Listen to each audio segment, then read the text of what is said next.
Sa tulong ni Daisy, ang best friend niya nung nag-aaral pa siya sa Ateneo de Manila, madaling naging operational ang export business na proyekto ni Rowan. Ito ang ginawa niyang kanang kamay sa negosyong iyon. Tamang-tama ang timing dahil kare-resign lamang nito sa kumpanyang pag-aari ng ex-boyfriend nito. Nang magkasira ito at ang nobyo ay nagbitiw ito sa trabaho. Maluwag pa rin ang oras niya. Nangako siya sa daddy niya na ibubuhos niya ang oras niya rito at mag-hire na lamang ng mapagkakatiwala ang mga tauhan para sa Mango Express International. Iyon ang pangalan ng malit na bagong tayo niyang kumpanya. Pero hindi maglalaw na ilalaki yun sapagkat malayo ang tanaw ng mga business partner niyang sina Mr. Smith and Mr. Johnson. Sa kasalukuyan ay 2 bansa pa lamang ang sinusuplayan nila ng dried mangoes at mango jelly pero nilalakad na nila ang Germany at Italy. Halinhinan silang mag-ama sa pagluwas sa Maynila. Sa linggong iyon, ang daddy niyang nakatokang dumalaw sa townhouse niya sa White Plains. I'll be staying there for a few days, wika nito sa telepono ng gabing iyon. Pagkatapos ay bibistahin ko ang pinagmamalaki sa akin ni Dexter na horse breeding camp ko niya. There was tender humor in his voice. You know how I love horses, Iha. Gusto kong malibot ang rancho ng batang yun. Asinsado na pala talaga si Dexter. May rancho na. Naalala tuloy niya ang ginawang panlalait noon ng tita Katrina niya sa lalaki. Remembering that fateful night, nakagat niya ang ibabang labi. Nagbabadya na namang sumungaw ang mga luha niya. And it baffled her. Ang akala niya ay matagal na siyang nakarecover sa pangyayaring iyon. Kinabukasan umaga pa lamang ay nasa townhouse na niya ang kanyang ama. First on my itinerary, Palaisdaan Restaurant in Tayabas, Quezon, sabi nito. I'm treating my daughter to a late but grand lunch with a view of the legendary Mount Banahaw on the side. Napangiti siya. Is that your way of asking a very pretty lady on a date? Yes. Okay, I'll take a shower na. Take your time. Tatawagan ko na si Dexter para kamustahin ng mga bata. Nagtungo siya sa banyo na puno ng pride para dito. He was one honorable man. Ito ang kanyang bayani. Napakalayo ng ugali nito sa kanyang tito Alfredo, ang ama ni Charis. Nang mamatay ang pinsan niya, noon lamang ito tuluyang tinanggap ng tiyuhin bilang anak nito. Paglabas niya ng silid nakabihis na siya ng panlakad. I'm ready. Yan ba ang attire mo, Dad? Magpapalit lang ako ng polo. Ito pa ang ipinambiyahe ko. Sandali lang ito sa loob ng guest room at pagbalik na iba na ang kulay ng suot na pang-itaas. Shall we? Nagkakabay silang lumabas sa townhouse. Siya ang nagmaneho gamit ang bagong-bagong Toyota Corolla Altis niya. Ang daddy niya ang kauna-unahang pasahero niya roon, gaya ng ipinangako niya rito. Wala pa naman kasing 1 linggo ang naturang kotse. Napangiti si Ron sa pagkakatitig sa mukha ng kanyang ama. Kanina pa ito amuse na amuse sa pag-oobserba sa mga batang nasa kabilang floating cottage. Nasa Palaisdaan Restaurant na sila ng mga sandaling iyon, enjoying a late lunch dahil halos 5 oras ang biyahe nila mula sa White Plains. Dad, do you miss the kids? Saka pang ilang ito natinag mula sa pagkakatitig sa 2 batang naghaharutan sa harap ng pagkain. Sumipsip ito ng buko juice. Yeah, I miss them a lot. Mula nang mamatay si Charles at lumipat na sila sa Maynila na wala nang sigla ang villa. Sa Bacolod kasi nakatira noon ang mag-anak ni na Dexter. Now they only visit me once a month. At kung minsan ay hindi pa, I have to go to Manila often para makapiling sila. She was pleased with him. Talagang giliw na giliw. Ito sa mga apo sa pamangkin. Maya-maya ay sumaneryoso ang ekspresyon nito. Kailan kaya ako magkakaroon ng tunay ng mga apo? Tinawanan lang niya ito. Dad, yet real. Halos wala pa akong napapatunayan sa buhay ko. I can't settle down yet. Hindi lamang niya maidugtog na wala pa siyang napupuso ang lalaki sa kasalukuyan. She had been that way for more than 4 years now. Ang matino ng nobyo niya ay former classmate niya sa graduate school. What else do you have to prove to the world? You're Ana Margarita Rowan Josenia, a successful financial guru. Nakangiting wika nito. The youngest Asian to become the finance executive for Rex International. And you have a beauty to match your brains. Wala nang dapat pang patunayan sa kahit kaninong isang katulad mo. Well, kung apo lang hinahanap ko, I can give you that. To Junior ito. Ilan ba ang gusto mo? Hindi lang apo ang gusto ko. I also want a worthy son-in-law. Nagkibit balikat na lamang siya at saka pinagpatuloy ang pagkain. Kung yun ang gusto nito, hindi na yun sasalungatin. But she sure she couldn't do anything about it. Biyernes ng hapon nang dumating ang mag-aamang Dexter, Charmaine, Jerian at Jaren sa townhouse ni Rowan. Kaya pala tila balisa ang daddy niya pagdating ng galing ng opisina ng Mango Express. Yun pala ay may lakad dito kasama ang mga kinagigiliwang mga apo. Manonood kami ng Harry Potter, tita, sabi ni Charmaine. Kung may minanaman ito kay Katrina, yun ay yung pagiging supladita kung minsan at ang sobrang pagkamitikulosa sa katawan. Wanna join us? Hindi agad siya nakasagot. She was waiting for Dexter to invite her, pero natili itong kunwari absorbed sa pagbabasa ng newsweek na galing sa kanyang magazine rack sa salas. Sumama ka na, Iha. Himok sa kanya ng daddy niya. I'm sure mag-i-enjoy ka kasama ang mga bata. Saka para na rin makapanood tayo ng sine na magkasama just like the old days. Naging nostalgic ang expression nito. Kaya naman napahinuhod siya. Alright, pagpayag niya. I'll just take a quick shower. Sigaw ng kambal. Bago lumayo sa mga ito, nilingon muna niya si Dexter upang makita ang reaksyon nito. He was smiling. Nasa mukha nito ang gratitude na para marahil sa nakitang katuwaan ng mga anak. Hindi nilang kung bakit pero biglang nalambot ang mga buto niya. Her knees became so weak that she was barely able to walk towards the bathroom. Pagkatapos nating manood ang sine, saka tayo magja-Jollibee. Anang daddy niya sa mga bata nang nasa loob na sila ng Mega Mall. Doon gustong magtungo ng magkakapatid. Okay, sabay-sabay na sagot ng tatlo. Nagkatinginan sila ni Dexter. Ngunit dadli rin siyang nagbaling ng tingin sa pasimpleng hinagip ang kamay ng bunso sa kambal at inakay patungo sa ticket booth. Sa loob ng sinihan, magkatabi sila sa dulong upuan ni Jerry.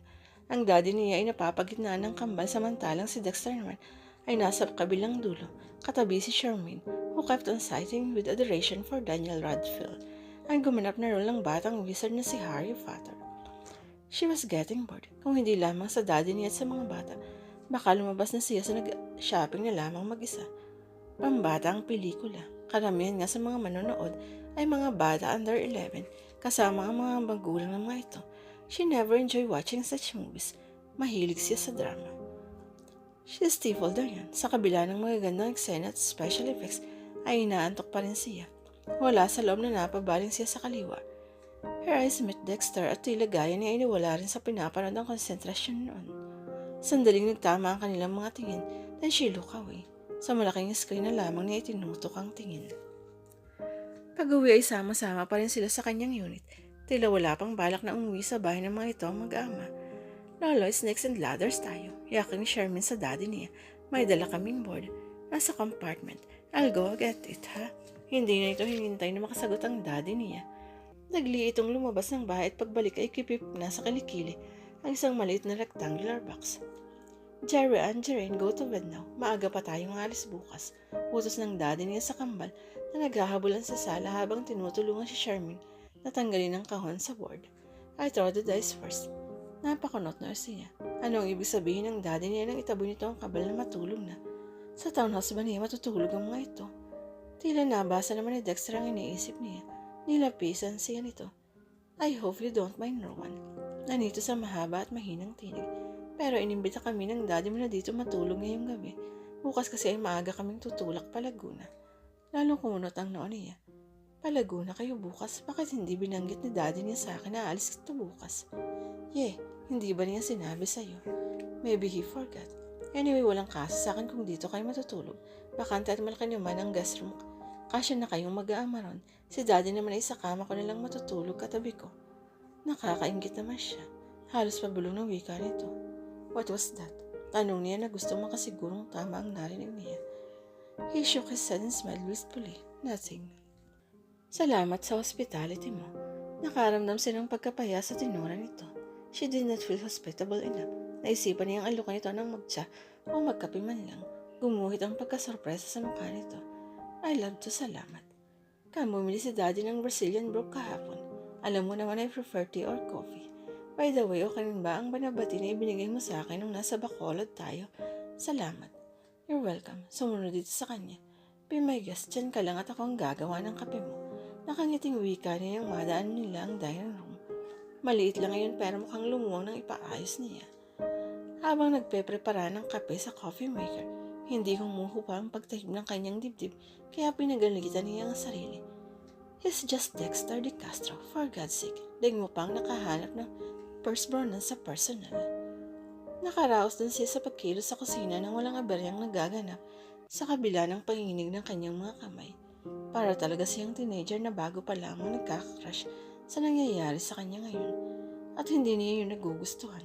Kinakabahan siya sa ibig sabihin ng mga bagay na iyon. Maybe she had not totally forgotten her feelings to Dexter after all. Kinabahan pa siyang lalo sa isipin yun. Hindi yun maaari. Tangi ng isip niya. It's been 12 years and it's ridiculous. Gumewang ng konti ang tasang hawak niya nang ibaba niya sa mesa. Sa tapat ni Dexter, may kaunting tumapong kape sa saucer. Hey, careful, baka mapasok ka. Concerned na sabi nito na dagling kinuha ang tasa mula sa kanya. Pasmado ba ang kamay mo? May humor sa boses nitong sabihin iyon. Isang tipid ng ngiti lang ang itinungo niya rito. Kinakabahan siya na mahalata nito na binabagyo ang puso niya ng mga sandaling iyon. Nang maupo siya sa tapat nito, formal ang mukha niya. Purado naman ang ngiti sa mga labi nito. It's been so long. Walang ibang aapuhap na sasabihin na saad nito. He gently sipped his coffee. His eyes never leaving her. Yumuko siya sa kadinaputang tasa ng tsaa para maiwasang masalubong ang titig nito. It's been so long. 12 years. Ibinaba nito ang tasa sa saucer. How have you been? America has treated you well, I can see. Masarap ang buhay sa States. She said though she doubted it now. Parang ayaw na niyang umalis muli sa Pilipinas and she was scared to admit the reason why. Pangangatawanan niya sa sarili ng daddy niya ang dahilan niya. May iba pa bang dapat maging rason? No, no one else. Nothing else. Aniya sa isip. Then she took a sip of her tea. Sigurado nga, you're glowing in. Sana ay magustuhan din naming mag-ama ang buhay ron. Saka pa lamang siya tumingin ng diretso rito. Kunot ang noo. Anong ibig nitong sabihin? Na-process na ang petition papers namin. In a few months time siguro ay makakasunod na kami sa mga magulang at mga kapatid ko sa Chicago. Nanlumos siya sa narinig. Ganun ba? She stared blankly at her tea. Nakita niya sa reflection niya roon. And she showed the glow that Dexter mentioned. Dati naman ay wala itong glow. Could it be? Nutanggi ng utak niya. It can't be. Hindi ba pwedeng mag-glow ang mga hindi in love na taong katulad niya? Hindi ka nga ba in love? Salungat ng isang munting tinig sa kanyang isip. But that's ridiculous. Ay bulalas niya. What's ridiculous? Agad na nag-init ang mga pisngi niya sa pagkapahiya. I'm sorry, I was thinking of something else. Or maybe someone else, back in the States. Magkahalong panudyo at panibugho, she secretly wished na nasa tinig nito. Hindi tuloy niya alam kung paano magre-react.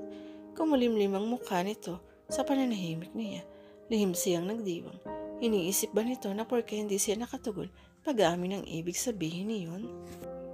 Sa pangungulit ng tatlong bata na pilitang sumama si Rowan patungo sa farm na naipundar ni Dexter sa Laguna. Ayaw sana niya dahil naging tahimik bigla ang lalaki. Gusto niyang papaniwalaan ng sarili nang iniisip niyang akala nito na may naiwan siyang kasintahan sa New York ang dahilan niyon, subalit ayaw niyang umasa. At hindi siya dapat umasa.